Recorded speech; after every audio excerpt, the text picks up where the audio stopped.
El Señor esté con todos ustedes. Y con tu y con tu espíritu. espíritu. Evangelio de nuestro Señor Jesucristo según San Juan. Gloria a ti, Señor. Cuando la multitud se dio cuenta de que Jesús y sus discípulos no estaban en el lugar donde el Señor había multiplicado los panes, subieron a las barcas y fueron a Cafarnaún en busca de Jesús. Al encontrarlo en la otra orilla, le preguntaron: Maestro, ¿cuándo llegaste? Jesús les respondió: Les aseguro que ustedes me buscan no porque vieron signos, sino porque han comido pan hasta saciarse. Trabajen no por el alimento perecedero, sino por el que permanece hasta la vida eterna, el que les dará el Hijo del Hombre, porque Él es a quien Dios, el Padre, marcó con su sello. Ellos le preguntaron: ¿qué debemos hacer para realizar las obras de Dios? Jesús les respondió: La obra de Dios es que ustedes crean en aquel que Él ha enviado. Y volvieron a preguntarle: ¿y qué signos haces para que veamos y creamos en ti? ¿Qué obras realizas?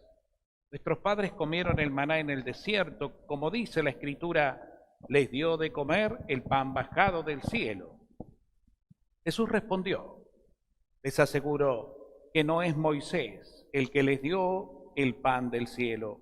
Mi Padre les da el verdadero pan del cielo, porque el pan de Dios es el que desciende del cielo y da vida al mundo.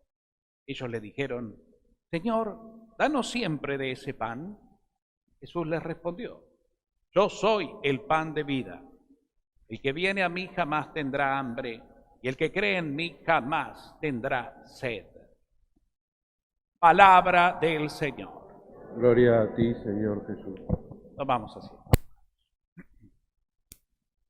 Bueno, muy queridos hermanos, estamos hoy ya celebrando el 18º domingo de este tiempo durante el año, tiempo que, como siempre decimos, nos invita a renovar nuestra vocación de discípulos, discípulos que seguimos al Maestro, discípulos que como buenos discípulos, alumnos, queremos aprender, para lo cual queremos estar atentos y en este caso con un corazón dispuesto, porque las enseñanzas de Jesús, a diferencia de las enseñanzas que nos puede dar el mundo o las ciencias humanas, se aprenden con el corazón, no con la razón. Sin duda que la razón sirve al corazón y la razón también interviene en este aprendizaje espiritual, pero está al servicio de la fe y no al revés, porque si buscamos obtener la fe y madurar la fe desde la razón, desde nuestra pobre capacidad intelectual humana, siempre nos vamos a quedar con sed, es decir, desanimados, porque no vamos a poder alcanzar la profundidad. Por eso el Señor, y ustedes lo han escuchado y se escucha siempre, y vemos que la palabra de Dios siempre encaja en el mismo tema, las cosas de Dios, nuestra relación con Dios, nuestro aprendizaje de las cosas de Dios, se logran desde la perspectiva de la fe. Dios nos capacita y lo primero que quiere insistentemente es que creamos en Él. Toda la historia de la salvación desde los comienzos, con Abraham, partió de una propuesta de Dios desde la fe. Abraham le propuso una aventura de fe y Abraham creyó contra toda lógica humana. No había lógica humana que encajara en la vida de Abraham respecto de lo que Dios le proponía. Pero Abraham así todo creyó porque sabía que estaba ante Dios y que el que le proponía lo que le proponía era Dios, no era una cuestión humana. Y solo a él, a esa realidad, a esa propuesta se adhiere desde la fe. Sí, Señor, yo te creo, porque para vos nada es imposible, porque vos sos Dios. Y ya a partir de ahí, la razón se somete a la fe. Ya deja la razón de funcionar, digamos así, como lo principal, para ponerse al servicio de la fe. Caso de María, tiene más lejos, y trayéndola más a nuestra historia más cercana. Aquí está la servidora del Señor, que se cumpla en mí tu voluntad. Porque María le creyó cuando el ángel le dijo: María, no tengas miedo, esto es cosa de Dios, y nada es imposible para Dios. Vas a comprobar que tu prima Isabel, siendo vieja y estéril, ahora está de 6 meses. María fue al encuentro de Isabel y vio que realmente era así y que para Dios nada es imposible. Por eso cantó el Magnífica, alabando, bendiciendo y adorando a Dios y reconociendo que Dios es amor y cumple con sus hijos cuando sus hijos creen en Él. Entonces toda la vida de nuestra vida tiene que estar basada en la fe y no en la razón, porque la razón es engañosa, porque la razón nos tiende trampas. Si todo lo queremos pasar por la cabeza, nos vamos a quedar, como les dije recién, desahuciados, ¿eh? Es decir, sin esperanza. Ahí se agota todo, porque siempre vamos a querer encontrar una vuelta más. Por eso cuando la ciencia humana no se somete de alguna manera también a la voluntad de Dios, pretende ocupar el lugar de Dios, y ahí las grandes aberraciones también, que pudiendo hacer el bien, porque después de todo, toda ciencia humana, parte de la gracia, del conocimiento que Dios da. Dios nos capacita a los hombres desde la razón a poder descubrir, a poder profundizar. Y desde ahí, bueno, con la experiencia, ¿no?, con las demostraciones, con las investigaciones, el hombre accede a cosas nuevas, pero siempre es guiado por Dios. Por eso fíjense que la palabra inventar viene del latín inveniere, que significa descubrir. Es decir, que nadie inventa nada en sí mismo, nadie crea nada, sino que el hombre sí está capacitado para descubrir nuevas cosas que Dios le va poniendo en el camino. Y la fe en su discurso cotidiano va profundizando en nuevas cosas que Dios le va permitiendo descubrir. Por eso, todo esto se los digo, ¿para qué? Para que sepamos que nosotros ante Dios lo único que tenemos que darle de nuestra parte es lo que Él a su vez nos dio primero, la fe. Dios nos capacitó. Cuando nos creó, nos dio la capacidad de poder intimar con Él. Y fíjense que en la historia de la salvación también, toda relación del hombre con Dios parte primero de una iniciativa divina. Es Dios quien se revela, es Dios quien sale al encuentro del hombre, es Dios quien llama, quien convoca, es Dios quien le revela al hombre su amor y de alguna manera hasta su necesidad de querer, de contar con el hombre. Yo te necesito, mi hijo, yo te necesito. Yo te llamo y quiero que me ayudes en este plan, en este proyecto, en esta aventura. Y ahí aparecen un montón de personajes desde los primeros tiempos hasta nuestros días. Y en esos personajes nosotros estamos involucrados también. Dios nos convoca a todos y nos da dones, nos da carismas, nos da gracias para que podamos responderle y trabajar en su reino por el bien de todos, por la salvación del mundo. Es así. Los pobres discípulos, acuérdense ustedes, cuando estaban con Jesús, sí, lo querían a Jesús, trataban de entender, pero siempre les faltaban 5 para el peso. ¿Por qué? Porque ellos también lo pasaban todo por la razón. Y la razón de los discípulos estaba condicionada por su formación y cultura judía. Y por eso no podían entender muchas cosas, no les daba la cabeza hasta ahí. Chocaban con una contradicción permanente. Le pasó a los fariseos. De ahí la persecución a Jesús. De ahí el buscar matarlo y sacárselo de encima, porque lo consideraban un hereje, un loco. ¿Cuándo los discípulos pudieron entonces recién asimilar y hacer vida en su vida las enseñanzas de Jesús? Cuando recibieron el Espíritu Santo. Fue la experiencia del Espíritu Santo quien les reveló todo lo que Jesús les había enseñado y los capacitó con dones y gracias especiales para que ellos pudieran, como pobres hombres, como somos todos, llevar adelante la obra de Dios. Escuchábamos en el tiempo de Pascua, por ejemplo, el libro de los Hechos de los Apóstoles, cuando Pedro y Juan entran en la sinagoga y se encuentran en la puerta con el tullido que les pedía limosna. ¿Y qué le dice Pedro? No tengo ni oro ni plata, pero te doy lo que Dios me dio a mí. En el nombre de Jesús, levántate y camina. Y el tullido se levanta. Cuando lo ven, que entra con Pedro y Juan a la sinagoga, ese hombre postrado, pero que ahora está sano, los quieren endiosar muchos. Este hombre es poderoso. Y él le dice, no, un momentito, yo soy un hombre como ustedes. El que hizo el milagro, el que lo sanó fue Jesucristo, el poder de Jesucristo, a quien ustedes crucificaron, pero Dios resucitó. Entonces, Esa conciencia de saber que Dios nos capacita es esencial para poder entonces entrar y profundizar el misterio de la vida. Y saber que nuestra razón tiene un límite, pero nuestra capacidad de fe, de creer, puede acceder a dimensiones realmente inimaginables. Por eso nosotros somos seres trascendentes. El hombre es un ser creado y ya de por sí, en nuestra esencia humana, experimentamos nuestra sobrenaturalidad. Es decir, que no somos solamente naturales, terrenales, estamos llamados a cosas eternas, porque nuestra vida viene de lo eterno, de Dios, transcurre en una peregrinación terrenal hacia la nueva eternidad de la vida sin fin. Es decir, volveremos a nuestro origen. Y esa experiencia, esa conciencia de fe, es la que nos tiene que a nosotros motivar día a día, es la que nosotros tenemos que profundizar desde la contemplación de nuestra oración día a día. Mi silencio, mi oración, mi dejar que Dios siga revelándose en mí, la experiencia de su amor en mí, de su misericordia en mí, saberme elegido por Él, de saber que soy su hijo, con todo lo que significa ser hijo de un Padre amoroso y misericordioso. Eso es hermoso y es necesario meditarlo desde la contemplación, desde el silencio cotidiano, en la oración, en el estar con Dios. Porque cuando hacemos esa experiencia cotidiana de vida interior, el Señor nos va fortaleciendo más. Y después nuestra vida se traduce en esas gracias recibidas. Humanamente experimentamos limitación. Y muchas veces, si lo vemos, la voluntad de Dios la vemos como una obligación o como una ley a cumplir, siempre experimentamos fracaso. Porque el hombre viejo actúa ahí. Y el hombre viejo no es capaz de amar, no es capaz de perdonar, no es capaz de dar la vida.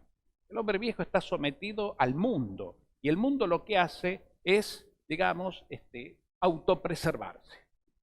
El hombre y la naturaleza se autopreserva cuando está solamente respondiendo a la lógica terrenal, la autopreservación. De ahí las capacidades humanas de por sí, humanas hablando desde lo humano meramente, sin profundidad espiritual. Por eso el miedo no es malo en sí mismo, porque de alguna manera es una capacidad de preservación, ¿no? Y así un montón de otras sensaciones o sentidos que nos autopreservan. Pero cuando hay vida interior, esos dones de autopreservación naturales dan lugar al otro. Y entonces ya no se tiene miedo ni a la muerte ni a nada, porque uno se sabe seguro en Dios. Mi vida descansa en las manos de mi Padre. Jesús dirá, no tengan miedo a quien puede matar el cuerpo, más bien tengan miedo a quien puede mandar el alma a la nada, es decir, el demonio. El hombre de la lógica humana está de alguna manera en riesgo. El hombre que busca satisfacer su vida y planificar su vida desde lo humano y terrenal está en riesgo. ¿En riesgo? ¿En riesgo de qué? De vivir en el engaño. Porque el espíritu del mundo o del espíritu inmundo, que es el espíritu del mal, te arrastra llevándote en busca de necesidades que no son verdaderas. El poder, el placer, el tener, lo material, el individualismo, todas esas cosas que son las realidades que hoy lamentablemente gobiernan la sociedad, muestran realmente que es el espíritu inmundo el que abastece esas falsas necesidades. Cuando el hombre le da la espalda a Dios, como de hecho sucede lamentablemente en un mundo agnóstico, indiferente a Dios, pasa lo que pasa. Las tristezas que hoy vemos a nuestro alrededor son causa justamente de corazones corrompidos por un espíritu inmundo, que carecen de valores, de profundidad. Por eso están llevados por la mentira y no por la verdad. El Señor entonces nos invita en este tiempo a ser discípulos. Los discípulos que le abrimos el corazón y escuchamos con oídos de fe su palabra y dejamos que su palabra, como dice Pablo, penetre en lo más íntimo de nuestro ser como una espada de doble filo que cercena, que penetra, a veces con dolor, pero también con gozo y esperanza, ¿no? Profundizando, metiéndose hasta en lo más recóndito de nuestra vida, llenándola de vida, de luz, de sabiduría. Bueno, fíjense ustedes, y entrando ya un poco en los textos bíblicos de hoy, veíamos en la primera lectura, que ya venimos escuchando del libro del Éxodo, todo este proceso que vive el pueblo de Israel, el proceso vivencial del pueblo de Israel en el desierto, de alguna manera es un poco la experiencia de cada uno de nosotros. El desierto simboliza la vida en el mundo, también el camino espiritual. Muchos padres espirituales de la historia de la iglesia se iban al desierto, los famosos padres del desierto, ¿no? Que buscaban en el desierto no solo la soledad y el silencio y la intimidad, sino también la experiencia de la nada. El desierto es la nada, porque es inhóspito, porque es estéril. El desierto no tiene vida. Arena, algo matorrales que no sirven para nada, no da nada. Y el hombre que está posicionado en el desierto se siente justamente en la nada. Y buscaban esa experiencia de la nada para realmente poder encontrar la verdad. Desde la nada se encontraban con el todo, porque prescindiendo de todo lo humano, de todo lo terrenal, podían acceder a lo verdaderamente espiritual, a las grandes profundidades del ser. Y ahí pudieron realmente traer grandes enseñanzas, esas experiencias del desierto. Bueno, nuestra vida de alguna manera también transcurre en el desierto, no en el desierto arenoso literalmente, pero sí en el desierto del vacío, de cuando estamos realmente a veces, sí, en controversia con uno mismo, ¿no? En esa lucha interior, en esa aridez, que no encontramos realmente sentido, que las cosas nos superan. Esas son oportunidades. Por eso cuando entramos en las crisis de la vida, no tenemos que ver las crisis como desgracias. Las crisis, como su palabra también de alguna manera lo insinúa, son crisis crecimiento. Quien no tiene crisis en la vida no ha crecido nunca. El que ha padecido de crisis en la vida, esa persona crece. Por eso las crisis son oportunidades, ¿no? Son desafíos, ¿no? Son caminos de enseñanza. Y de alguna manera, si me permiten un pequeño ejemplo, el que estudia para un examen. El examen siempre, dar examen no es agradable, ¿no? Y ponerse a estudiar para el examen es sacrificado. Horas, tiempo, lectura, investigación, ta. Pero gracias a pasar por esa experiencia de cansancio, de desánimo y de temor, uno puede después sacar todo el fruto, que es poder haber aprendido y manifestar o mostrar lo que uno aprendió. Pero se necesitó lo anterior, horas de estudio, horas de reflexión, y la experiencia de transpirar la camiseta ante el profesor cuando te examina. Pero bueno, un poco así es la vida. Ese sería el desierto. Caminar en las experiencias de crisis, de vacío, de incertidumbre, de no saber para dónde ir, de mirar para todos lados y ver lo mismo. Ahí es donde aplicamos la fe. Y ahí donde esta realidad humana que padece, digamos, la limitación, se corre para dar lugar en la fe a lo que Dios quiera dar. Yo no puedo solo, Señor. Yo no sé a dónde ir. Yo no sé cómo seguir.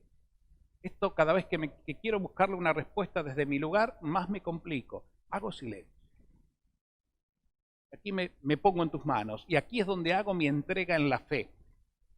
Y ahí es donde la crisis empieza realmente a dejar la enseñanza, a dar fruto. Uno sale de la crisis renovado. Uno sale de la crisis con experiencia. El dolor después que pasó deja una enseñanza. Y esa enseñanza no solo me enriquece, me hace crecer como persona, sino también me capacita a poder enseñar o por lo menos a poder entender al otro. Y no ya mirarlo con juicio, con condena, sino entender. Lo entiendo, porque yo también la viví. Y eso me hace humilde, más humilde. Cuanto más experimento en la vida la lucha y de la mano de Dios veo la luz, más humilde soy, porque me doy cuenta que de mí no depende nada y que todo lo bueno que tengo, todo lo he recibido. La vida, lo que soy, lo que sé, lo que tengo, todo es gracia, todo es gracia, todo es gratuito. Un poco es la experiencia entonces del desierto. que al principio muestra un pueblo rebelde, ante la necesidad la rebeldía. ¿Para qué nos sacaste de Egipto? Estábamos también ahí dentro. Éramos esclavos, no teníamos dignidad, nos atropellaban de todos lados, nos ultrajaban como querían. Pero cuando llegaba la hora de comer teníamos la comida, la mesa estaba. Acá estamos muertos de hambre, muertos de sed, muertos de calor en el día, muertos de frío a la noche. ¡Ey! Y entonces Dios le dice a Moisés, explícales que acá va a llegar. Y les da el maná. Ese maná que es, bueno, las codornices y el pan, ese pan que brota de la tierra después de la noche del rocío, como explicaba el libro, y entonces pueden comer hasta saciarse y continuar la marcha. Así les pasó después más adelante cuando tenían sed y llegaron al Horeb y discutían contra Dios, despotricaban contra Dios. Y le dice Dios a Moisés, golpea con el bastón la roca y de esa roca brotará agua en abundancia, y así sucede. Es decir, Dios responde, porque Dios no juega con nosotros, Dios no nos quiere así, largar solos y divertirse con nuestro sufrimiento. No, Dios se involucra con nosotros. Cuando nosotros aceptamos seguir su camino, Él no nos va a abandonar en el camino, está al lado nuestro. A veces nos hace sentir esa experiencia de soledad o de necesidad, porque es propio de la vida humana, pero Él está abasteciéndonos continuamente. Confianza nos pide. Bueno, la segunda lectura nos recuerda Pablo en la carta a los Efesios, ¿no? Justamente nuestra identidad. Pablo insiste mucho en esto, y venimos escuchando eso mucho. ¿Qué es lo que dice, no? Ustedes aprendieron de Cristo, ¿no? ¿Qué aprendimos de Cristo? Que somos hijos de Dios, que Dios nos ama y que en Jesucristo justamente nos trae la vida nueva. Por eso dice, no vivan como el hombre viejo, ¿no? De él aprendieron que es preciso renunciar a la vida que llevan, a la vida terrenal, que es esclavizante, dejando el hombre viejo de lado, que se va corrompiendo por la seducción de la concupiscencia. Es decir, el hombre viejo tiende a lo que el mundo propone y de alguna manera se vincula con las propuestas falsas del hombre viejo, del mundo, son respondidas por el hombre viejo, ¿no? Que estamos en la moda, es moda. El mundo impone modas, formas de vestirse, formas del tatuaje, que ahora está de moda, porque los ídolos los tienen, yo también lo tengo. En fin, ¿ven? La concupiscencia del mundo hace que el hombre viejo, si no tiene valores y principio y personalidad propia, vaya a responder al mundo, a las modas, por ejemplo, a lo que dice el mundo. Allá vamos todos, porque no podemos estar fuera de. Nos imponen hasta una forma de hablar, una forma de definir, ¿no? El género. Todo es una imposición. Y esa imposición nosotros la tomamos y la asumimos porque el mundo lo dice. Y bueno, ¿y no? Y perdemos la originalidad. Y nuestra personalidad empieza como a infectarse, se corrompe. Ya no soy yo soy lo que dicen, yo soy lo que se usa, ¿no? Y no tengo lo que tienen todos, la última tecnología, cosas por el estilo, y bueno, ¿cómo no podés quedarte afuera? Entonces, las cosas terminan siendo dioses que me manejan la vida, imposiciones del mundo, que generan cada día más necesidad. A eso nos, de alguna manera, con sus palabras, nos prevé Pablo, la concupiscencia. Déjenlo de lado para renovarse en lo más íntimo de su espíritu y revestirse del hombre nuevo, creado a imagen de Dios en la justicia y en la verdad. Claro, echémosle agua. Y después una palabrita sobre el Evangelio para no extendernos mucho. Hablábamos recién de la primera lectura. La primera lectura habla del maná, de ese pan que Dios le da a los judíos en su peregrinación para que no decaigan. Y Jesús va entrando ya, tomando un poco esa idea original, lo va llevando a su propia vida. ¿A partir de qué? De la multiplicación de los panes. Ese gesto de la multiplicación de los panes, ¿no? Todos quedaron sorprendidos y saciados. Jesús se va, ellos lo buscan. Y cuando lo encuentran, le dicen, ¿dónde estabas, maestro? ¿Y cuál es la respuesta de Jesús? Ustedes me siguen porque comieron pan hasta saciarse. Más bien, le dice Jesús, busquen otro pan, ¿no? Jesús no quiere que lo sigan por lo que Él da. La gente lo tenía como un milagrero, ¿no? Un hombre con poderes. Imagínate, multiplica el pan, sana enfermedades, expulsa demonios. Vaya, hay que ir con este, que nos da, y nos da gratuitamente. Jesús dice, ustedes me buscan por lo que comieron, pero no me buscan por lo que yo soy. Ese es el problema. Entonces maduren. Ustedes tienen que aprender a descubrir otra cosa en mí. Porque yo soy el pan, no el pan que comieron ni ese pescadito que compartieron.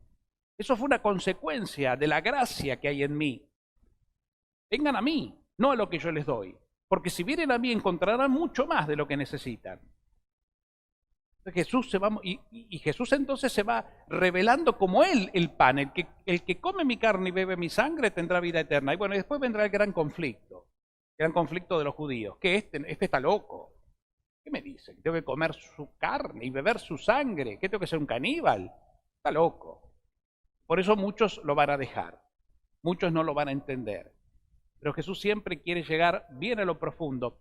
¿Y cuándo se accede a esa profundidad a la que me invita Cristo en este caso, donde está prefigurando de alguna manera la Eucaristía, su pan, su cuerpo, su sangre, que se ofrece en el altar como pan de vida? ¿Cuándo va a llegar eso? Cuando en la fe el pueblo pueda comprender lo que esto significa. Comulgar, recibir a Cristo, es realmente entrar, como dice su palabra, en comunión con Él. Yo recibo, me transformo en lo que recibo. En definitiva, renuevo mi originalidad. No soy yo, es Cristo quien vive en mí. Si Cristo vive en mí y está en mí y yo en Él, tengo vida eterna. Estoy saciado ante cualquier necesidad. Ya no tengo hambre de paz porque la tengo, no tengo hambre de esperanza porque vive en mí, no tengo hambre de amor porque soy el amor. Todo esto está en mí, porque Cristo está en mí, porque Dios está en mí. Dios y yo, una comunión de amor, desde siempre y para siempre. La comunión con Cristo me ayuda a reconocer lo que decía Pablo. Y yo estoy configurado para Dios. Ese es el hombre nuevo. Entonces me siento saciado. Cristo es mi pan. Yo como, comparto el pan de vida que me ofrece el Dios. Y entonces estoy saciado. Yo no tengo ni hambre ni sed de nada. Porque sé en quién he puesto mi vida. Él me sacia con los bienes sobrenaturales. Todo esto, hermanos, insisto, y volvemos a la idea original, es un tema de fe. Nosotros creemos que Cristo está aquí. En un ratito vamos a presentar el pan y el vino que se consagrarán. Lo que después se llamó la transustanciación. La Iglesia, metiéndole términos metafísicos, a veces complicó la historia. Pero lo único que tenemos que creer es que para Dios nada es imposible y que lo que presentamos como pan que hizo el mismo hombre, luego la gracia de Dios transforma en su propia esencia divina. ¿Por qué? Porque nos ama. ¿Cómo? No lo sé. Lo hace Dios. Es poder de Dios. Basta. Pues le metieron términos para darle explicación. Los teólogos tienen que trabajar. Y bueno, para eso estudiaron y le ponen los nombres científicos que encontraron. Pero lo importante es lo otro. Lo que yo percibo con mi corazón, con los sentidos sobrenaturales que vienen desde la fe y la esperanza que Dios me dio. Ahí está todo.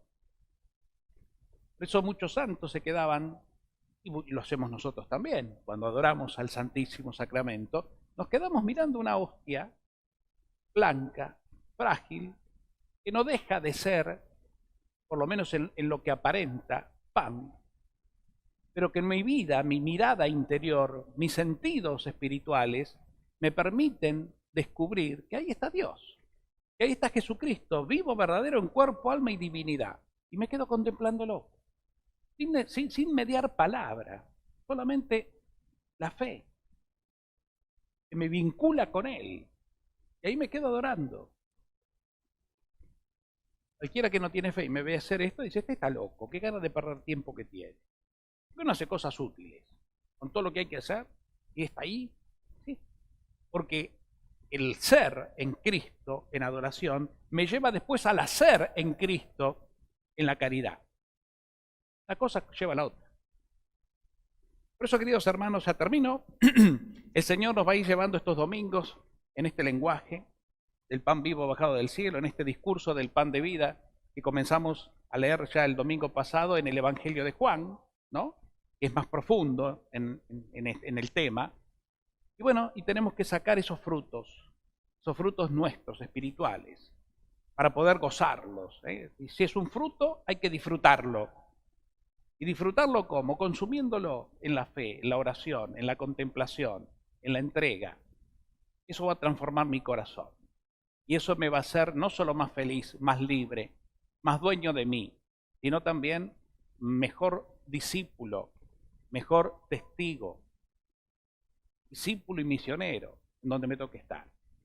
Vamos a pedirle a la Virgen, una vez más, que sea ella quien interceda por nosotros, que nos ayude a crecer en el don de la fe, que nos ayude a crecer en ese don de la confianza en la voluntad de Dios, en la palabra de Dios.